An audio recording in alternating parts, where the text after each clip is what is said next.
আসসালামু আলাইকুম রহমতুল্লাহি ওবরকাতু। আমি যেটা বলতে চাই সেটা হলো আমাদের এনজিওর ভাইয়েরা, আপনারা আমাদের কাস্টমারের সাথে দুর্ব্যবহার করবেন না। কারণ বেশি করে আমাদের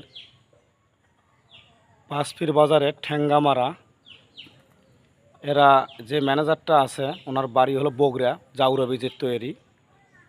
তো উনি যাহা আমার সাথে দুর্ব্যবহার করছে তা উনি কালকে ভয়তে আসে নাই, পরে পলে চলে গেছে, লুকিয়ে চলে গেছে।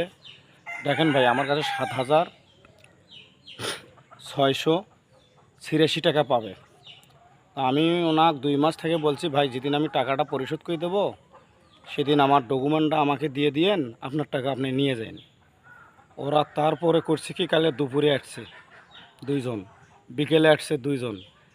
আমি বলছি রাতের 9টার দিকে আপনারা আসুন, আমার পেপারসটা নিয়ে আমি আপনার টাকা আপনাকে দেবো, আমার পেপারসটা আমাকে দিবেন না। আমার এলাকার লোকও গাই, ওরা বোঝে না সেটা, মানে আমারই দোষ।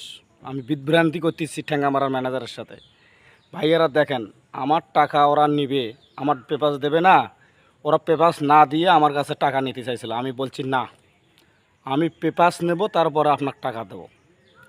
এখন দেখেন, এই দেখেন আমার আইডি কার্ডের ফটোকপি। তারপরে দেখেন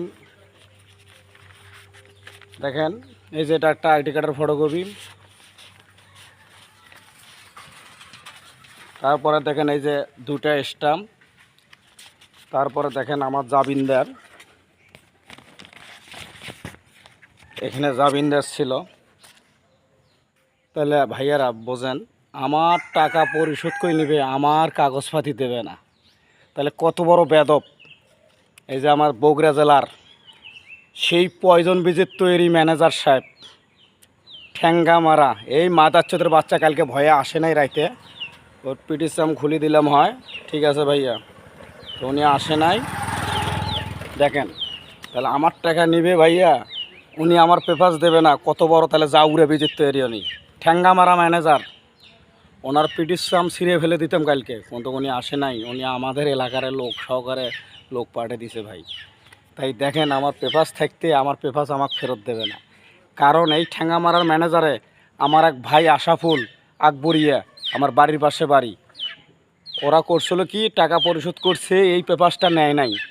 না নেওয়ার কারণে ম্যানেজারের লোন দেখে পরে ওই আশাফুলের নামে মামলা দিয়া উনি 2 দিন জেল খাটিয়ে আসছে, সেই টাকাটা পরিশোধ করা লাগছে ভাইয়া। তাহলে যে আমি এই পেপারসটা ফেরত চাচ্ছি, এটা কি আমার অপরাধ ভাইয়া? আমার এলাকার লোক গাই বলদ বলদ বোঝেন, যেমন আমার